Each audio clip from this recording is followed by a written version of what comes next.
Hey there, grace and peace to you, Captain Roger, the Salvation Army. This is the Shield Online. Nice to have you with us today. You know, I have sometimes mentioned that ancient people believed that the will, intellect, thoughts, and decisions of a person came from their heart.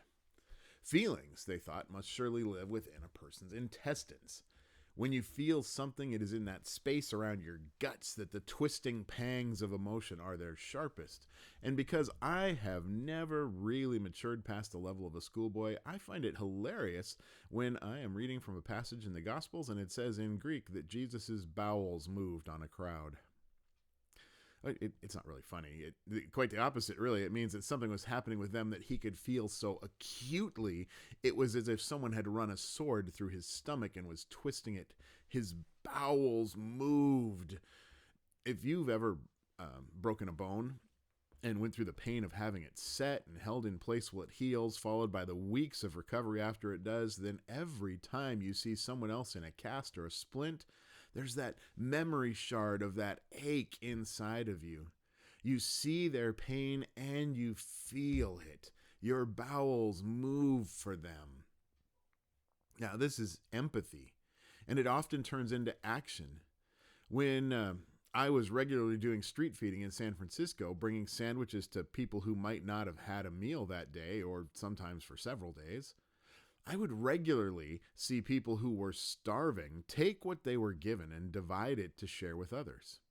They understood the need and they acted to help meet that need, even if it meant that they got less. Now, I wish it never came to that, because it never should. There is always more than enough to go around. Early in his ministry, Jesus went on a walk through the desert, a spirit quest, we might call it, or a walkabout. 40 days he wandered, not eating, experiencing the craving caused by starvation gnawing at his body. It must have been memorable, because throughout his ministry, we see Jesus sharing food with his friends, his followers, and even with groups of strangers. He was always sensitive to people being hungry, and he acted to prevent it. Now, there was a small fishing village on the northeastern edge of the Sea of Galilee, or right up at the top corner of Israel. It was called Bethsaida, the house of fishing, and it wasn't really that different from any of the dozens of small hamlets all along the coast. The people who worked there and lived there, they worked hard to bring in enough fish to meet the burden that was laid on them by their king and by the Romans. Now, tax collectors actually kept booths at the docks and on the roads to make sure that they collected what was owed as it came in.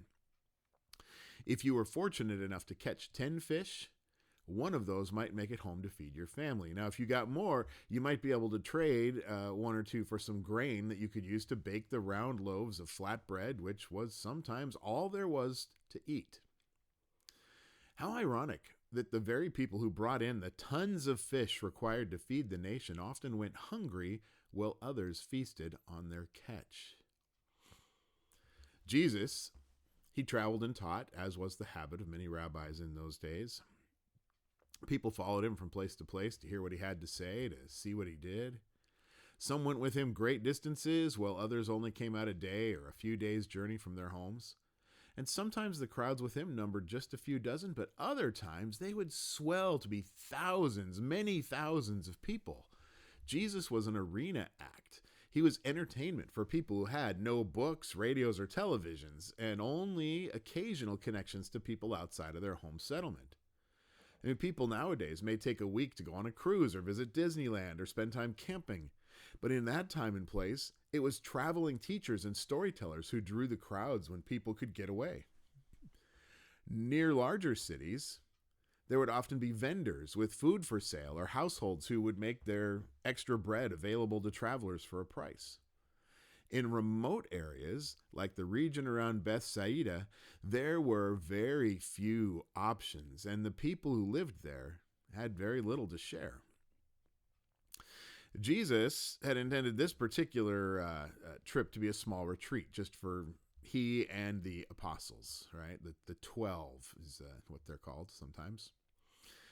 He had sent them out in pairs to preach and to heal and to share good news, and now they were back and they were excited to share with him and each other all the stories of their time traveling.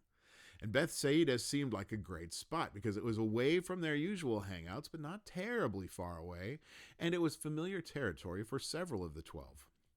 Peter and Andrew had been born here, as had Philip, so there was probably family, or at least family friends here, who would give them space and offer them hospitality. But the crowds had followed them.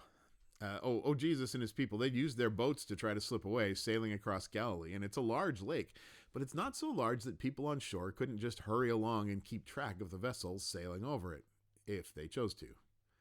And they did. In this case, some of them ran ahead, and they kept their eyes on those sails until they were sure of their destination, and then they sent messengers back to tell the rest where they were heading. And within a few hours, the trickle of people coming into the settlement had become a raging river of families trying to be near Jesus. Now, the teacher, he welcomed them. He spoke to them. He spoke to them about the kingdom of God. There were some among them who needed healing, so he did that too. He continued that miracle ministry that had caught the notice of so many of these folks in the first place. But as the day wore on into afternoon, it occurred to the key disciples of Jesus that there was about to be a problem. There were simply too many people for such a small village to feed. So they asked the teacher to send them away to go to other towns, or maybe even all the way to Capernaum, so they would be able to find places that provide food. And the closest McDonald's was about 1,900 years away, and pizza delivery did not reach into Israel from Rome in these days. Now, Jesus, he laughed at their urgency. He told them they should feed the crowd themselves, but they had already taken stock of what they had, which was like the equivalent of 2 small fish tacos and a couple of extra tortillas. It really wasn't enough for one person to have a full meal, and there were thousands of people here. But the teacher told them, go get everyone to sit down in an orderly fashion. Put about 50 people into each little cluster, he said. And they did so. And they kept track in their usual way. They counted the men in the crowd. And in the end, they said, well, there are about 5,000 men here, which, once you count the women and children who also would have been there, it meant that there were somewhere between 12 and 20,000 individuals. That may sound like a lot, but it's about the same as you get at an NBA or an NHL game, right? Now, Jesus took the little bit that they had, and he began to break off pieces. He'd like wrap a piece of bread around the end of a fish and then tear them off together and hand the portion to one of the 12 or another of the disciples there. And pretty quickly, there's this constant flow of people serving the groups, providing each person with all they needed and then some. Hey, here's a fish sandwich for you. Here's a fish sandwich for you. Yeah. And soon as they were done serving, making sure everyone had everything that they could eat, Jesus sent the people out with baskets to collect any leftovers. Everyone had eaten their fill, and 12 baskets were filled to overflowing with what was left. This was a miracle. And as this was happening, word spread about the food. Hey, that fish sandwich you just ate, the food we all just enjoyed, that wasn't from the corner market. It was Jesus. Jesus did something that made sure we all had what we needed, and then some. And this undercurrent began to ripple through the crowd that Jesus was like one of the prophets of old who were said to have done similar miracles, feeding hundreds of people with very little food. And then people began to suggest that he could be that Messiah that they'd been waiting for, the one who would restore Israel to the golden age of kings like David and Solomon, the one who would come and destroy their enemies. And many of the people in the crowd were Pharisees, or at least people whose sympathies lay that way. And forget everything you think you know about Pharisees being evil, because that's not right at all. There were some among the leadership who may have worried more about their power and position than the people that they should have been serving, but that is true in every leadership structure. Most Pharisees were simply ordinary folks trying to live the best lives they could in hopes that God would send the Savior he had promised. The main thing they thought they could do to help bring that about was to live lives dedicated to bringing their people together in pursuit of holiness, to elevate the overall righteousness of Israel by living in a certain way and encouraging others to do the same. And their ways may have seemed a little harsh at times, but they just wanted the best for everyone. Why couldn't everyone understand that? When the Messiah came, he would straighten the others out, they were sure. It said so in the Psalms that they celebrated, the ones that helped define their visions of what was to come. And these were the Psalms of Solomon.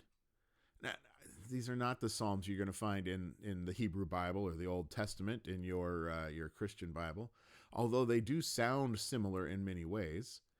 It was actually a different collection of songs and poems treated as prophecy by a group of Pharisee teachers. Some actually called these, instead of calling them the Songs of Solomon, they called them the Psalms of the Pharisees. And the writing in these passages helped create the expectations that many Israelites held about the coming Messiah. They expected that a king would be raised up. They expected he would be a son of David. They expected he would be someone with strength that could shatter the other rulers. They expected he would lead the charge to crush any support for people who were sinners. And they expected he would make the Gentiles flee. The tribes of Israel would have the whole world divided underneath them, and any foreigners or people who disagreed with that new order would be expelled, trampled, and killed.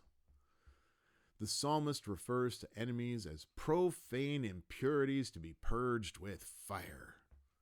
Mercy and prosperity would be lavished on Israel alone. And people, especially in this crowd, they were suggesting Jesus of Nazareth could be that Messiah they were waiting for. But he was no king, was he?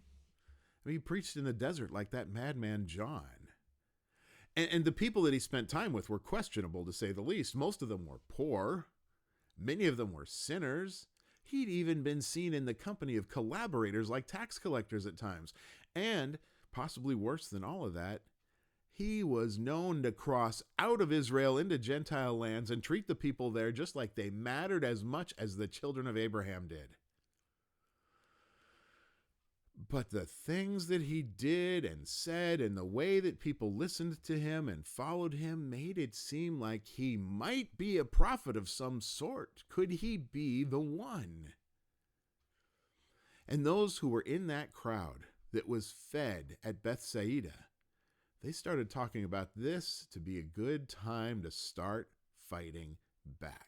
With someone like Jesus leading them, they could overthrow the small Roman garrison near here and begin to call men to gather to fight.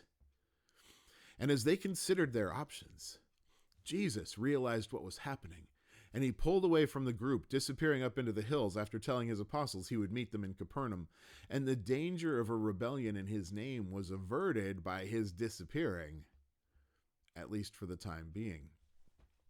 Now, time passed, as it does. Other things happened, some amazing, some mundane, some of which you read about in the Gospels and some of which we don't. And then one day the disciples of Jesus found that he had led them back into the region of the Decapolis. We talked a little bit about Decapolis last time. It was a Gentile territory just to the east of Israel, near where the teacher had cast a man's demons into a herd of pigs some time back. This time, wherever he went in among the 10 cities, people came asking for healing. In one town, there was a man who was both deaf and unable to speak, who was brought to him, and Jesus took him aside, and he restored his hearing, and he freed his tongue. And having made it possible for the man to speak, Jesus asked him not to tell anyone. But of course he did. How could he not? And so did everyone who had witnessed this, because they were just overwhelmed with the power of what had happened and the change in this man. And more people began to come to him, even as Jesus started avoiding the larger towns of the region and started heading back in the direction of Israel. But before he could leave, the crowds wanting to see and hear him arrived in such numbers that the teacher stopped, and he held like a miniature retreat for them. Some had come from a great distance, and he didn't want to leave them without having told them about the kingdom of God. He didn't seem to mind that they were Gentiles and not Israelites. I'm sure he thought he would just spend a few extra hours. But those few hours stretched into a day, and then two, and then another, and then towards the end of the third day, he realized the people had run out of food. I guess no one had expected to stay for so long, or for there to be so many people in this big open plain where there was no hospitality for them. There were more than 4,000 men here, so over 10,000 people, and all of them were hungry. And Jesus called his key disciples to him, and he said, "My bowels are moving for these people." I'm sorry. He said, "I have compassion for these people. I can't send them home like this. They're starving, and many are so far from home." And he asked his students to turn over any bread they had.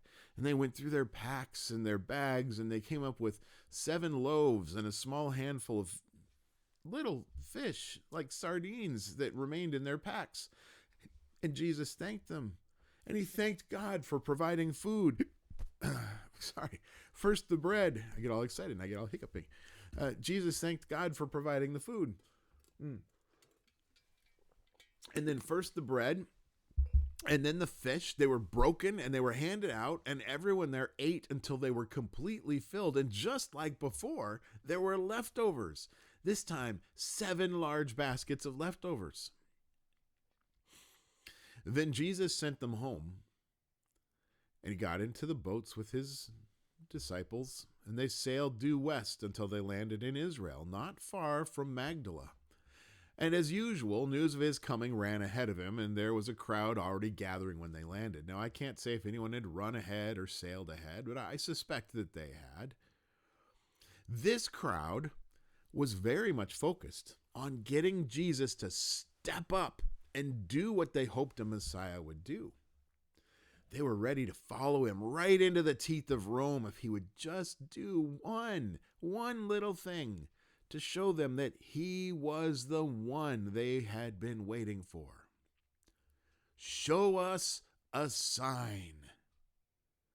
All that Jesus had taught was ignored. They didn't have ears to hear it. He was the center of a storm they wanted to ride to victory. Show us a sign from heaven. And now Jesus had healed the sick. He'd made the lame walk, gave sight to people who had been born blind, brought people who were dead back to life. But these were not the things they wanted from him. Show us a sign. He had just fed thousands, but those were Gentiles. They were outsiders, foreigners. It was their own people who mattered. Oh, sure, he'd done it for Israelites too. That's why they were here, right? Those fisher folk up in Bethsaida thought that what Jesus had done was something special, but it wasn't what they wanted. They wanted a sign, something that would let them know that Jesus could call on the Spirit of God to smite their enemies, something that would show them how he would rule by the sword like David or Solomon had done, something that would assure them he could be counted on to stop helping Gentiles and start forcing them to conform, to serve Israel, or to die. Show us a sign.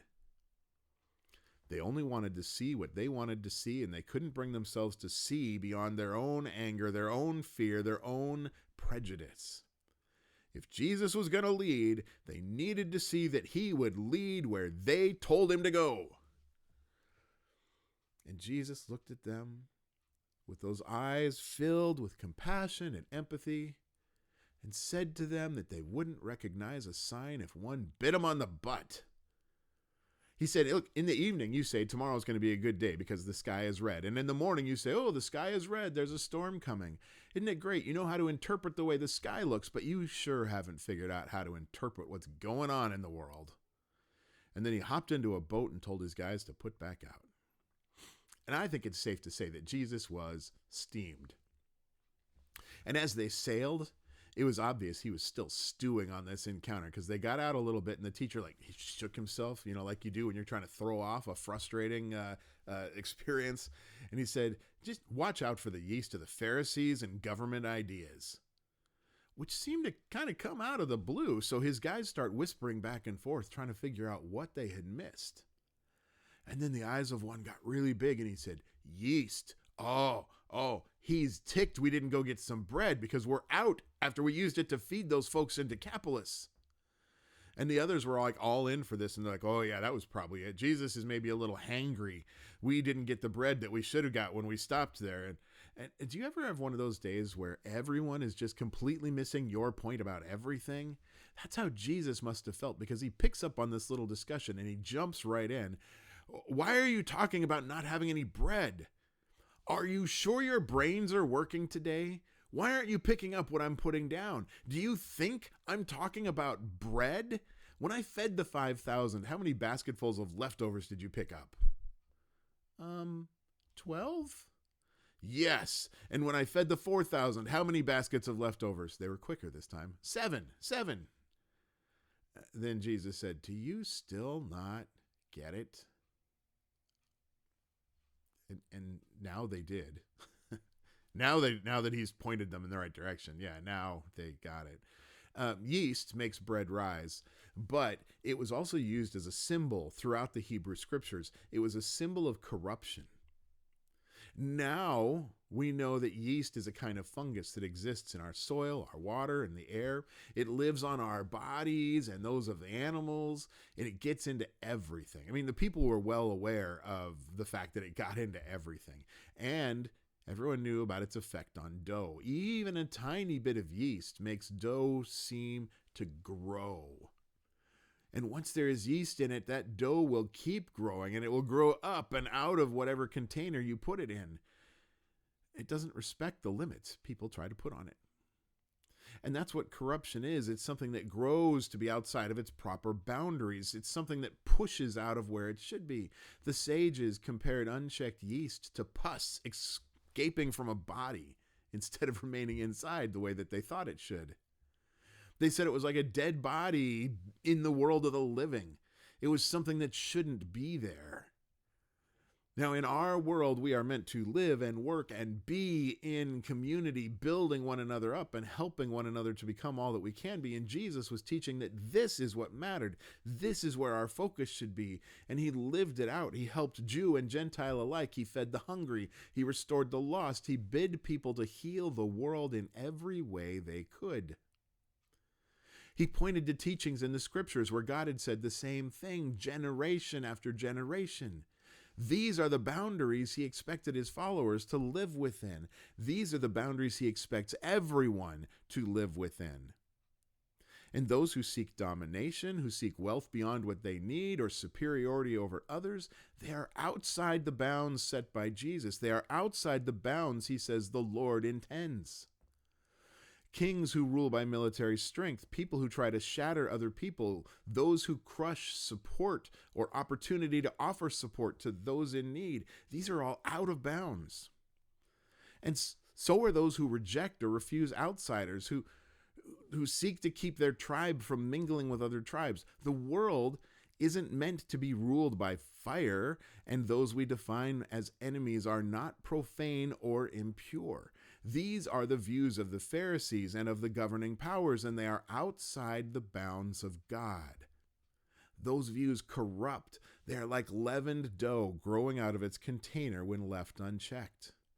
These ideas are something to guard against, or so Jesus said, and so his disciples understood, a little at least. Do you? I suspect the next few hours of sailing were quieter than usual while they thought about what it might mean and what they should do about it. I want you and I to think about what it might mean and what we should do about it. That's all Jesus asks from anyone. Hey, grace and peace to each and every one of you in the coming week. Whoever you are, wherever you are, remember, you have nothing to fear because God is already there. There is nowhere you can go that God isn't already present. Just turn and go with God. And I'll see you all next time.